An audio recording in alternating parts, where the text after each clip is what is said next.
Hello friends, आप सबका स्वागत है हमारे YouTube चैनल में जिसका नाम है कानून की बात मयंक के साथ। आज हम बात करेंगे कि अजमानती अपराध में कब जमानत दी जा सकती है।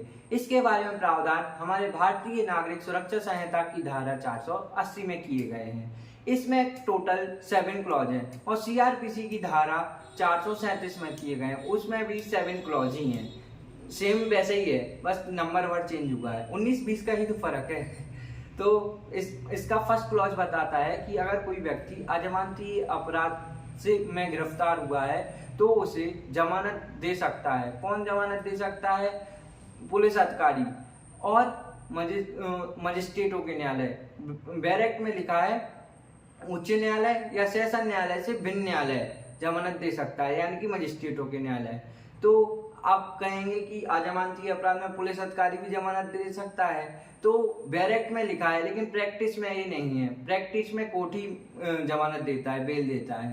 तो इसमें फर्स्ट क्लॉज में अजमानती अपराध में कब जमानत नहीं मिलेगी, जनरली है कि मिलेगी, लेकिन कब नहीं मिलेगी।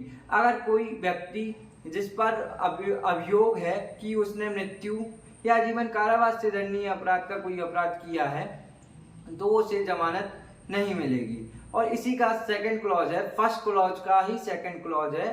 फर्स्ट क्लॉज के अंदर सब सेक्शन में है सेकंड क्लॉज में, जिसमें बताया गया है कि 7 साल से अधिक की कारावास से वह पहले दोषित हो चुका हो, कन्विक्ट हो चुका हो, या 3 साल से लेके 7 साल के बीच में 2 बार, 3 साल से लेके 7 साल के बीच में 2 बार वह दोषित हो चुका हो, तब भी उसे जमानत नहीं दी जाएगी अजमानती अपराध में। लेकिन इसमें 4 परंतुक हैं। इसका पहला परंतुक यानी कि पहला प्रोवाइजो कहता है कि अगर कोई व्यक्ति जिसने अजमानती अपराध किया है, अगर वह बालक है, स्त्री है, वृद्ध है या कोई अंग सैथल व्यक्ति है, अंग सैथल से पीड़ित व्यक्ति है, तो उसे अजमानती अपराध में भी जमानत दी जा सकती है। फिर इसका सेकंड क्लॉज कहता है, सेकंड प्रोवाइजो कहता है कि अजमानती अपराध में जो जे वाला क्लॉज है, सेकंड क्लॉज 7 ईयर वाला और 3 ईयर से 7 ईयर वाला, इसमें भी मजिस्ट्रेट अगर चाहे तो वह कारण लिख के जमानत दे सकता है।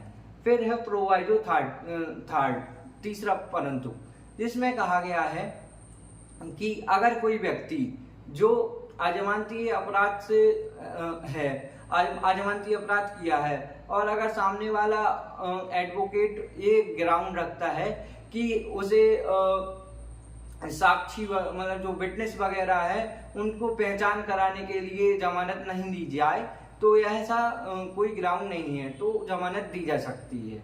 फिर 4 क्लॉज है कि जो जे वाला है मृत्यु या आजीवन कारावास से दंडनीय अपराध में तब तक जमानत नहीं दी जाएगी जब तक पब्लिक प्रोसिक्यूटर लोक अभियोजक को सुनवाई का अवसर न दिया गया हो। फिर 480 का सेकंड क्लॉज है कि अगर पुलिस अधिकारी, मतलब बैरक में लिखा है अधिकारी या न्यायालय को, कौन न्यायालय? मजिस्ट्रेटों के न्यायालय को यह प्रतीत होता है कि इसने कोई अपराध तो किया है लेकिन वो अजमानती अपराध प्रतीत नहीं होता है, तो उसे जमानत दी जा सकती है, चाहे प्रतिभू सहित हो चाहे प्रतिभू रहित हो। लेकिन हमारे CRPC में यह प्रतिभू रहित है, BNSS में ऐसा कोई प्रतिभू सहित या रहित का कोई वाक्य नहीं बताया गया है एक्सप्रेसली।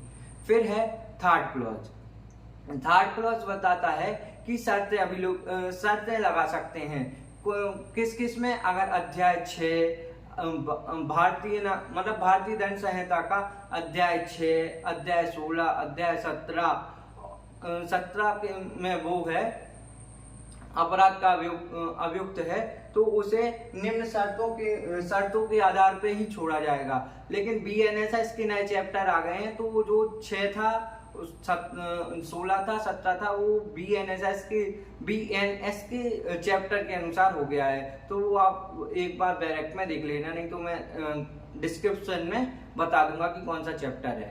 फिर है कौन कौन सी प्रकार की शर्तें लगाई जा सकती हैं। तो एक तो ये शर्त लगाई जा सकती है कि प्रतिभू मतलब जब हाजिर होना हो न्यायालय में तब वह हाजिर होता रहे।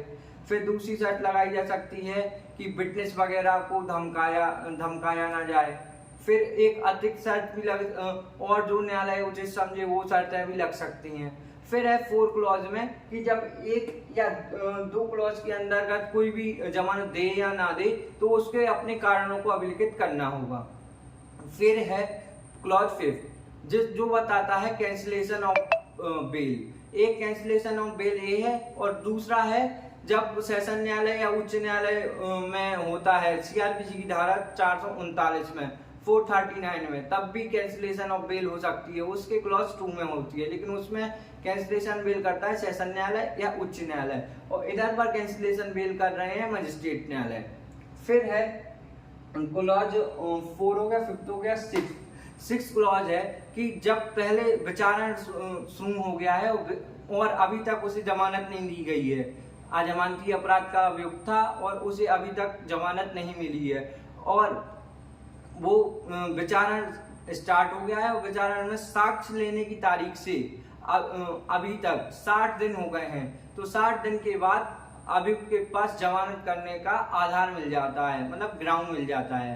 फिर है क्लॉज लास्ट 7 जिसमें बताया गया है कि अजमानती अपराध से अभियुक्त कोई व्यक्ति है और निर्णय हो गया है अगर उसमें यह निकला है कि वह दोष मुक्त है तो उसे और अभी निर्णय नहीं सुनाया गया है, लेकिन न्यायाधीश को पता चल गया है कि फैसला क्या है और निर्णय की तिथि